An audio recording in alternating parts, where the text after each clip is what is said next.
Sitting at the tip of a peninsula and stretching 40 kilometers long and between 4 and 12 kilometers wide, the Kinburn Spit doesn't look like vital territory at first glance, but it is. This tiny parcel of land juts out into the Black Sea, sure, and it's the entry point into the Dnipro River, which snakes all the way to Kyiv. Russia has controlled the Spit since 2022. Now Putin's forces are on the run. Tails have been tucked and tired Russian legs are carrying Putin's patsies as far from the Kinburn Spit as possible. Russia has been forced into a humiliating retreat on the back of a devastating Ukrainian strategy that has starved them out and caused massive casualties. One of the most important Russian retreats of the war is happening. This may be Putin's biggest defeat yet. On June 8th, the Ukrainian partisan group Artesh took to Telegram to reveal its latest nugget of information about the Russian military. Artesh is interesting, though not officially part of Ukraine's military. The group contains covert agents who work alongside Ukrainian military intelligence to carry out everything from sabotage to reconnaissance operations on Ukraine's behalf. And at the Kinburn Spit, Artesh agents have seen something that nobody would have expected back in 2022. Russia's soldiers are withdrawing from the Spit.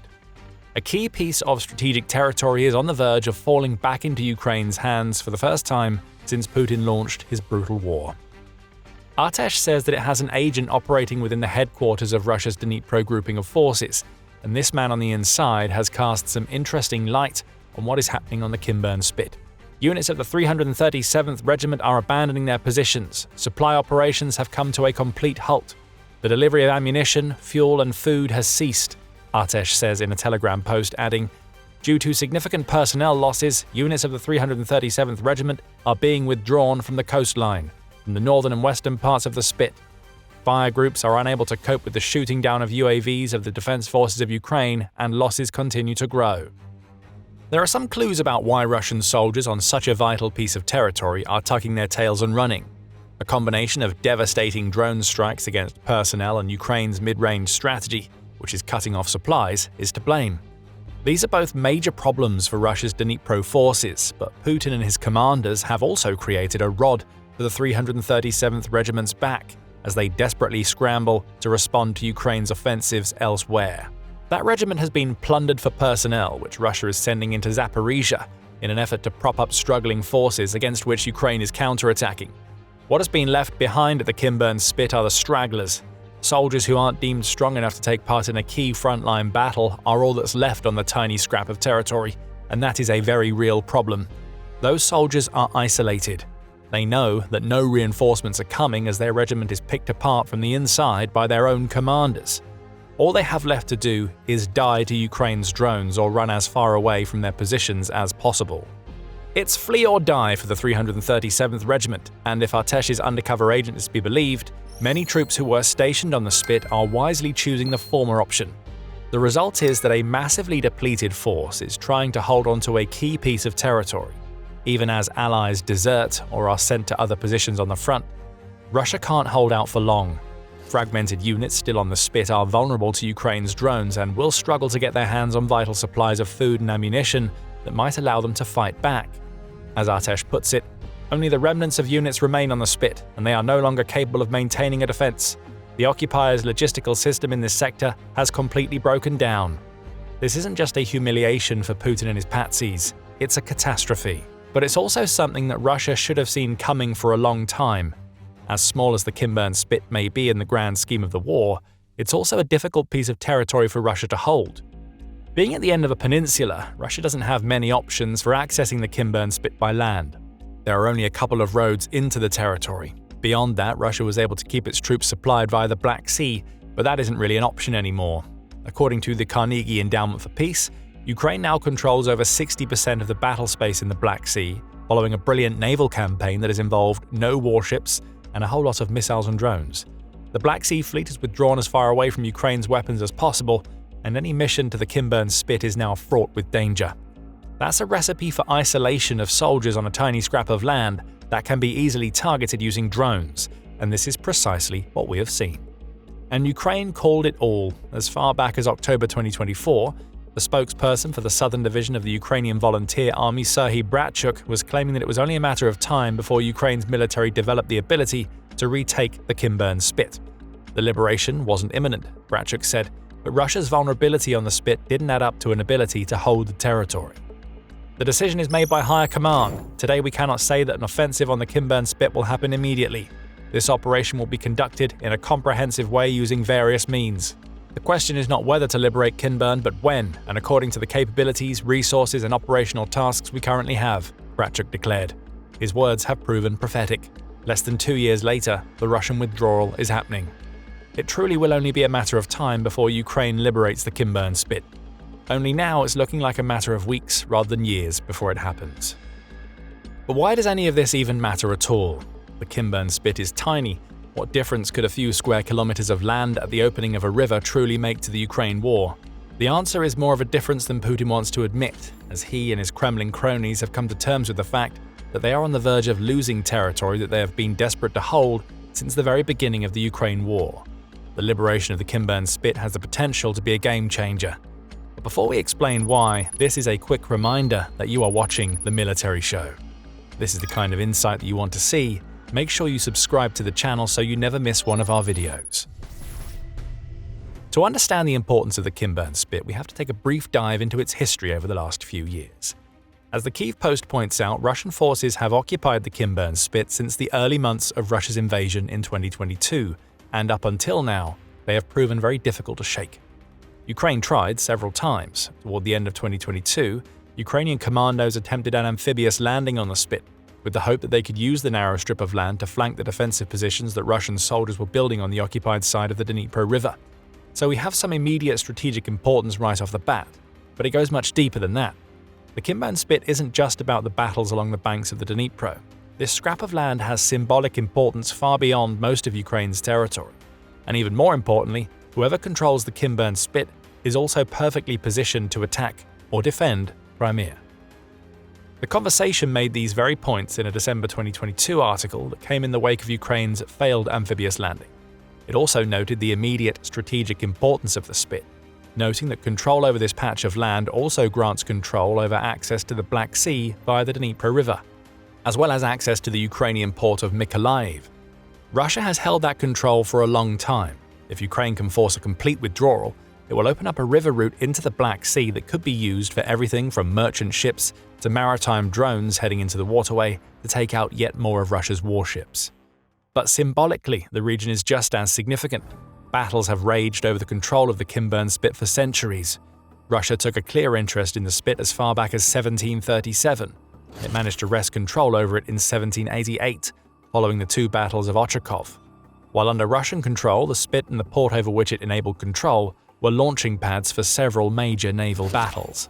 All of this matters because we know that Putin is a man who loves to refer to history, or more accurately, the twisted version of history that he likes to use to justify his invasion of Ukraine. Putin has used his tenuous and self-serving grasp of history to claim that Ukraine was never a separate state and has always been a part of the Russian Empire. This is questionable at best.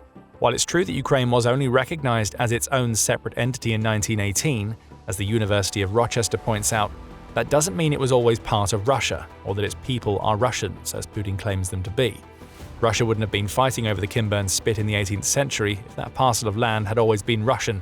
So what we're seeing with this soon-to-be liberation is a direct defiance of Putin's historical twisting.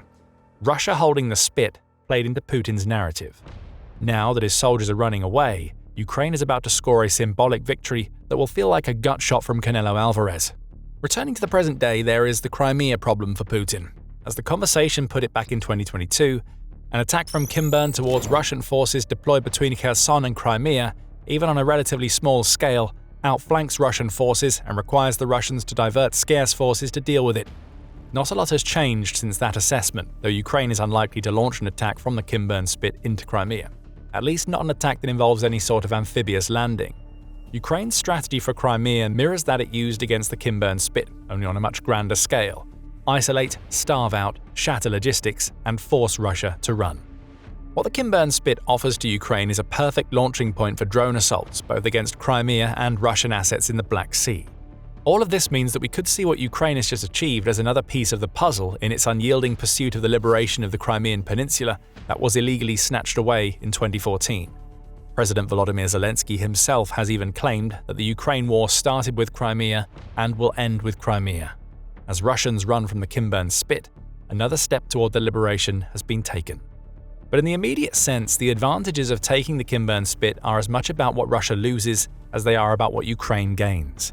Russia can no longer close the exits to the Black Sea from the ports in Kherson and Mykolaiv, which open up opportunities for Ukraine to exploit Russia's weakened position in that waterway we mentioned earlier. Russia also loses the option of using the Spit as part of an attempted assault crossing over the Dnipro River. That would have been a fool's errand anyway, as it would have meant Putin putting thousands of his soldiers in the firing line, but when did that ever stop Putin?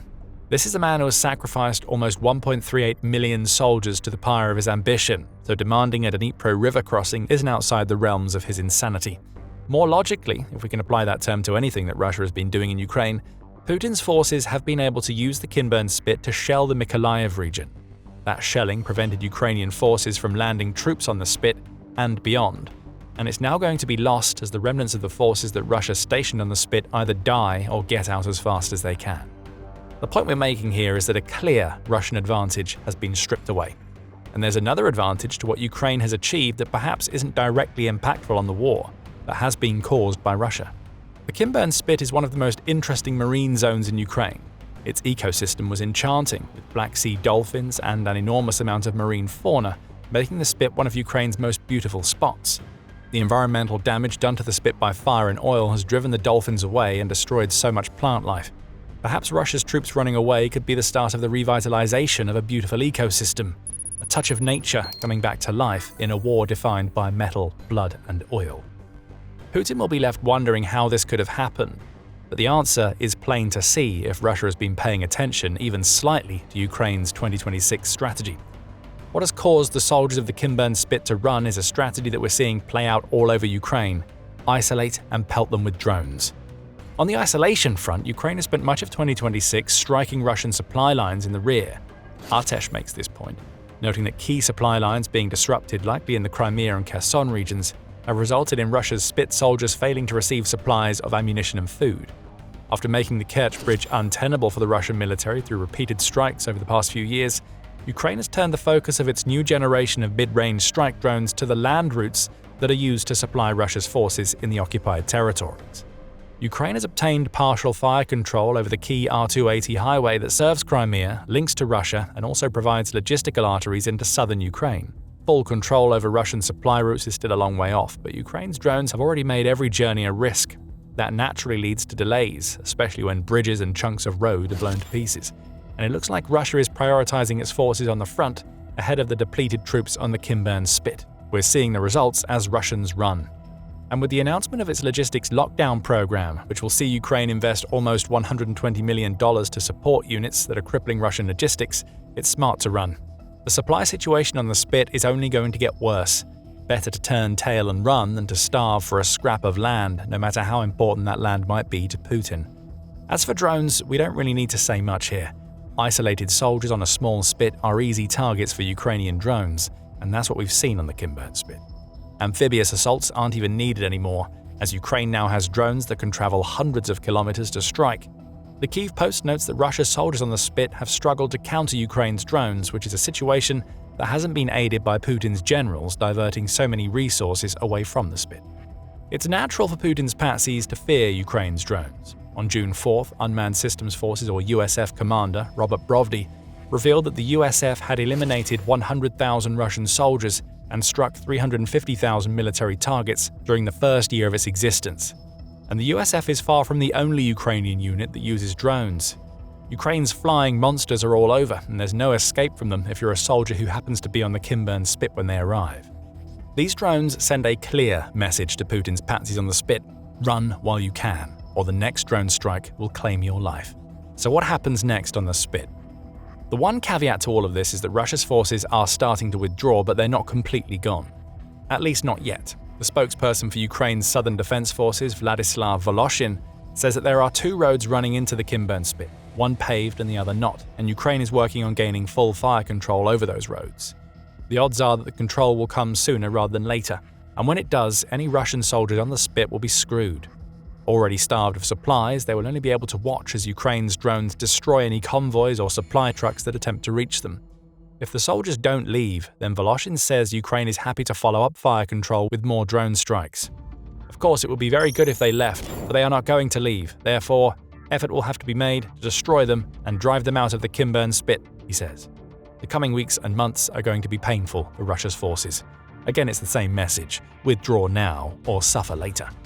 There is still work to do, but Ukraine is willing to do it. And with the liberation of the Kinburn Spit, Ukraine will also complete the de-Russification of the Mykolaiv Oblast. That will sting Putin almost as much as the cowardice of his own soldiers. 2026 is a year that has been defined by Ukraine liberating territory. On June 8th, the commander-in-chief of Ukraine's armed forces, Alexander Syrsky, revealed that Ukraine has retaken around 600 square kilometers of territory from Russia during the first 5 months of the year. Now Russia is on the verge of losing more. Only this time it's territory that has direct ramifications for Putin's plans for the Black Sea and Crimea.